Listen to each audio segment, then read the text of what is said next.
All right, in this problem, we've got students who are going around a track training for a marathon. One of them is walking 22 minutes a lap. The other is running 8 minutes a lap. And we're going to assume that their times are constant and they just keep going for hours, right? Just forever. How long would it take? And here's the key part. How long would it take until they pass each other at the starting line of the track? So they meet at the starting line of the track at some point. And then how long is it until they meet again at the starting line? Now, if it weren't for that phrase, at the starting line, it wouldn't take long, right? A little more than 8 minutes. And in 8 minutes, the quick one's going to make it around the track again. And the slow one's not gone very far, so a little more than 8 minutes, maybe 10, 11 minutes, they're going to pass each other again. That's not what it's asking for. It's asking for how long until they pass each other at this particular place. So the easiest way to think about this, and not the quickest way to solve it, the easiest way is to just think in terms of lap numbers.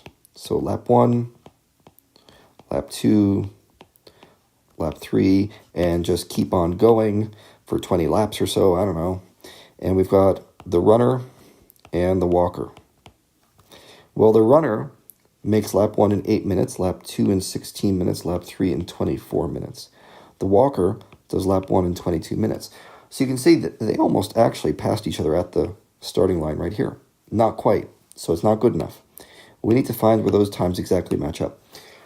So you can either just keep on going out until you find numbers that match exactly, or what we can do is think about this as a least, this is the style of problem this is, a least common multiple.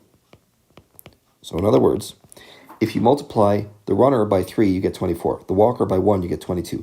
What's the least common multiple? In other words, a number where I could multiply 8 by something to get that number and 22 by something to get that number. So what you do here is you do factor trees. You see here what I've done is I've factored the number 8 into its factors, 2, 2, and 2. And I factored 22 into its factors, 2 and 11. And to find the least common multiple, you simply create a product of all these factors, where you only have as many factors as is required to have at least as many as you had in the individual products. So see here, for example, I've got 2 times 2 times 2 in that factor tree. So my least common multiple has to have 2 times 2 times 2 in it. And over here, I've already got the number 2, so I don't need that again. I don't need 4 2s. 3 2s will do it. Okay. I don't have any 11s, however. So this guy right here needs to be in my least common multiple.